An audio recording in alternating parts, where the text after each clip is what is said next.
새번역 사도신경으로 신앙 고백하겠습니다. 저는 전능하신 아버지 하나님 천지의 창조주를 믿습니다. 저는 그분의 유일하신 아들 우리 주 예수 그리스도를 믿습니다. 그분은 성령으로 잉태되어 동정녀 마리아에게서 나시고 본디오 빌라도에게 고난을 받아 십자가에 못 박혀 죽으시고 장사된 지 사흘 만에 죽은 자 가운데서 다시 살아나셨으며 하늘에 오르시어 전능하신 아버지 하나님 우편에 앉아 계시다가 거기로부터 살아있는 자와 죽은 자를 심판하러 오십니다. 저는 성령을 믿으며 거룩한 공교회와 성도의 교제와 죄를 용서받는 것과 몸의 부활과 영생을 믿습니다. 아멘. 거룩하신 하나님 아버지 감사합니다. 간밤에도 편히 쉬게 해주시고 기도하는 자리에 불러주시니 감사합니다. 이 시간 저희들이 마음 중심으로 주님을 경외하게 하여 주시옵소서.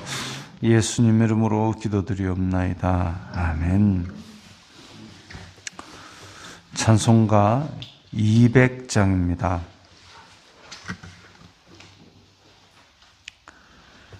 찬송가 200장입니다.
널리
오늘 말씀은 데살로니가전서 2장 10절부터 16절까지의 말씀입니다.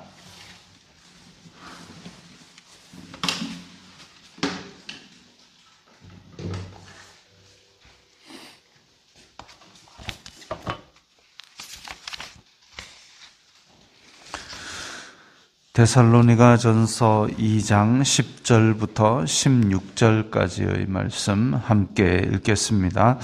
우리가 너희 믿는 자들을 향하여 어떻게 거룩하고 옳고 흠없이 행하였는지에 대하여 너희가 증인이요 하나님도 그러하시도다.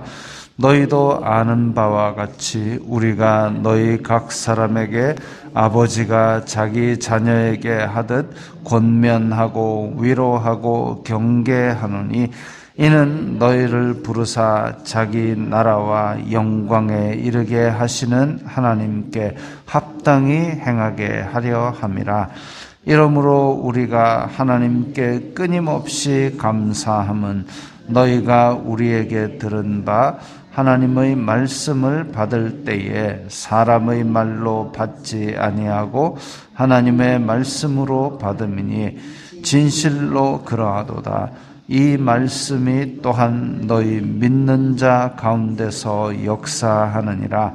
형제들아, 너희가 그리스도 예수님 안에서 유대에 있는 하나님의 교회들을 본받은 자 되었으니 그들이 유대인들에게 고난을 받음과 같이 너희도 너희 동족에게서 동일한 고난을 받았느니라. 유대인은 주 예수님과 선지자들을 죽이고 우리를 쫓아내고 하나님을 기쁘시게 하지 아니하고 모든 사람에게 대적이 되어 우리가 이방인에게 말하여 구원받게 함을 그들이 금하여 자기 죄를 항상 채우매 노하심이 끝까지 그들에게 임하였느니라. 아멘.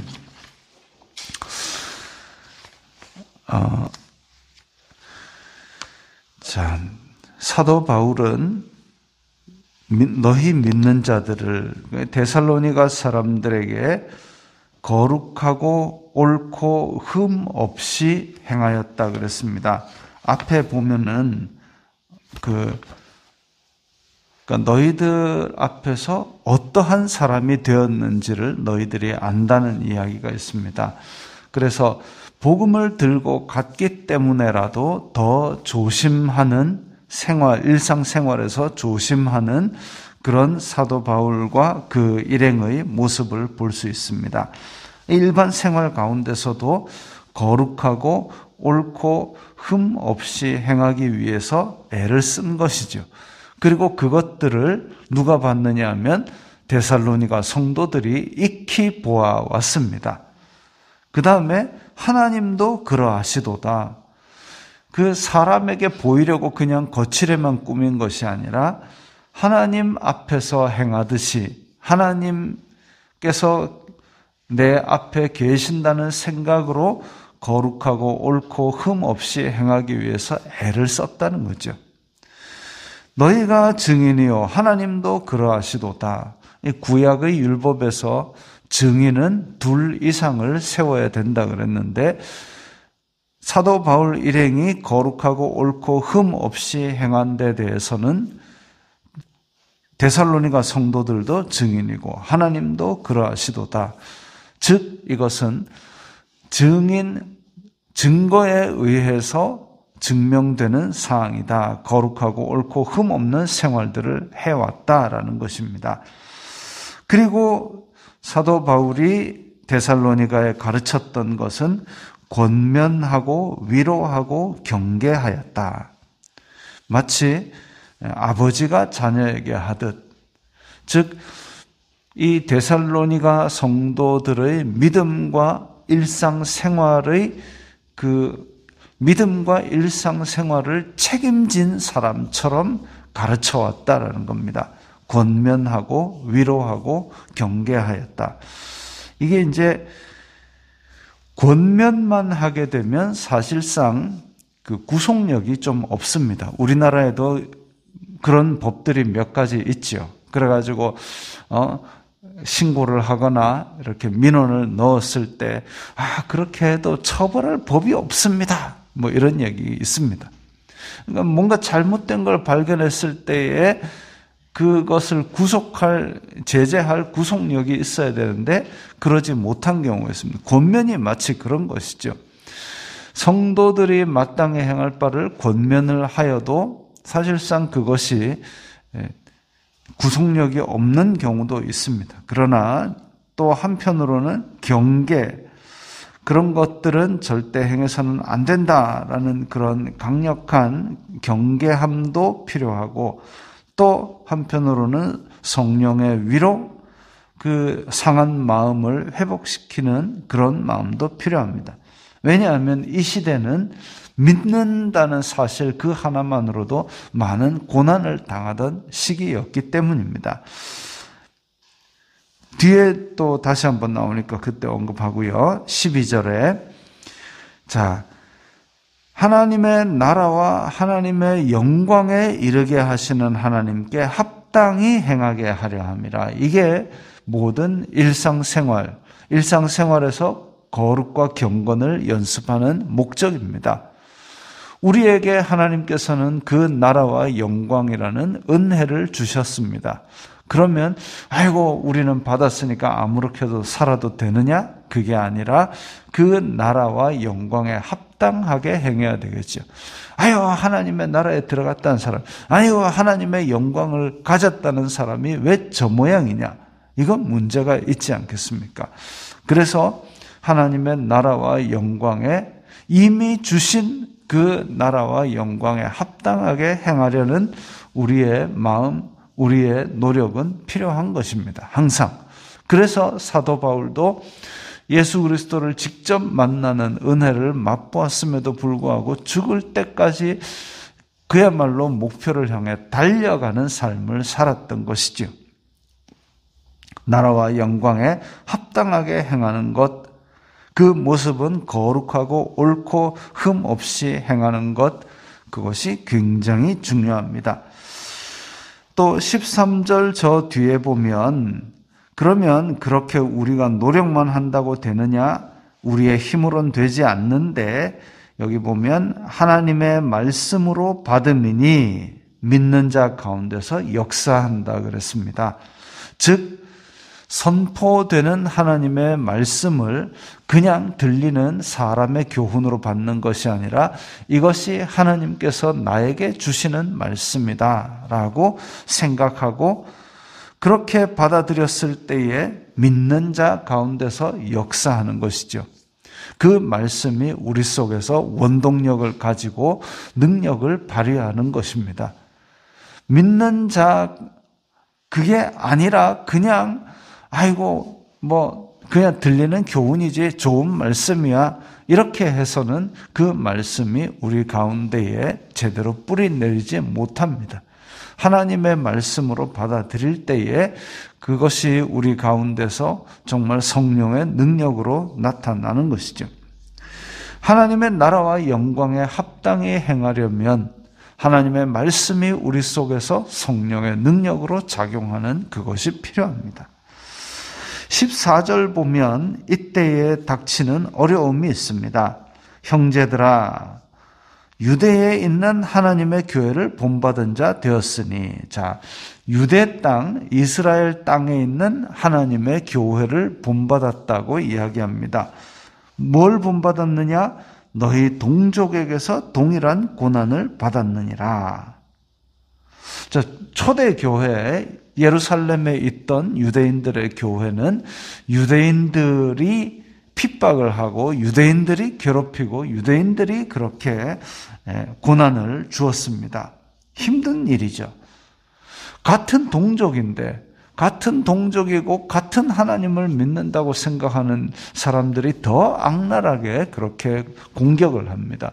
사도 바울 같은 경우도 그 루스드라 이고니온에서 유대인들이 괴롭히고 쫓아오면서 고을 2개, 3개를 지나도록 쫓아오면서 괴롭히고, 빌립보에서 그렇게 고난을 받고 나와서 갈라디아에서 갈라디아가 아니라 데살로니가에서 그리고 베레아에서 그렇게 하나님의 말씀을 전하고 옮겨 다닐 때마다 유대인들이 쫓아와서 심지어는 깡패를 사가지고 난동을 피우고 그리고 사도 바울의 편을 들었던 회당장을 두들겨 패고 이런 일들을 했습니다. 그런 핍박의 역사가 계속 이어져 왔던 것이죠. 동족에게서 고난을 받는 것. 이 데살로니가 지방에서는 이방 땅이고 빌립보 같은 경우는 회당도 없는 그런 지역에서 이방인들에게 복음을 전했는데 그 예수 그리스도의 복음이라는 그 이유 하나만으로도 유대인들이 때를 지어서 따라오면서까지 몰려와서 그렇게 박해를 했던 정말 견디기 힘든 고난이었습니다. 그런데 데살로니가 교회도 그 아마 동족의 고난을 받았던 것으로 보입니다. 그래서 그것이 어찌 보면 이 교회의 숙명적인 힘든 가시밭길을 걸어가고 또 사탄의 방해를 견디고 이겨내는 것이 교회가 마땅히 걸어야 될 길이라고 그렇게 권면하는 거죠. 당연히 있을 고난이니 잘 참아내자 이런 거죠. 유대인들은 예수님도 죽이고 선지자도 죽이고 사도 바울 일행도 쫓아내고 그런 식으로 하나님과 사람들의 대적이 되어가지고 죄를 계속 짓고 있다고 지적하고 있습니다. 그러면 그 반대편에 서 있으면 옳은 일이겠죠.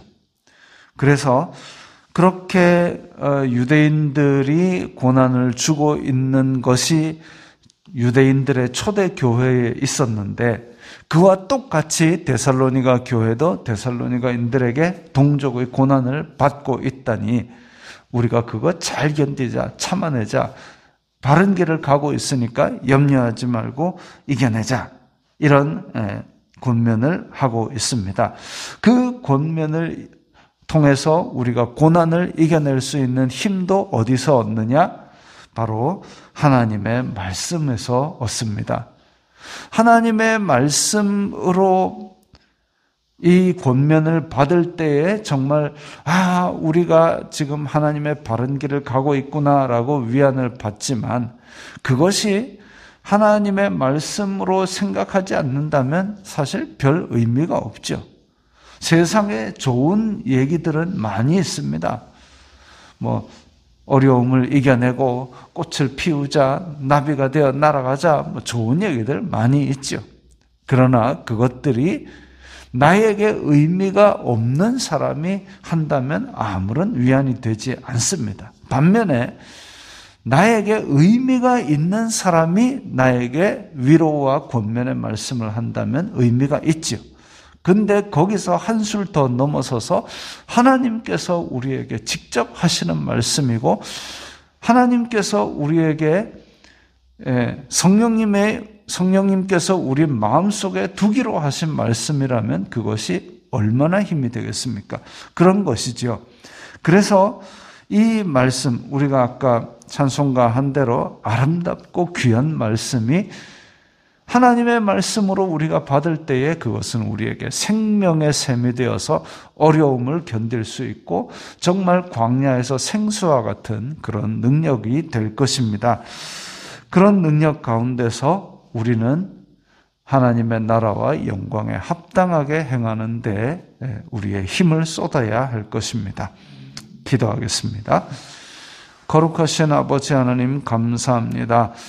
저희들에게 주신 하나님의 말씀을 저희들의 위안 삼고 생명수 삼아서 저희들이 이 험한 세상에서 주님의 나라와 주님의 영광에 합당하게 행하게 인도하여 주시옵소서. 예수님 이름으로 기도드리옵나이다. 아멘.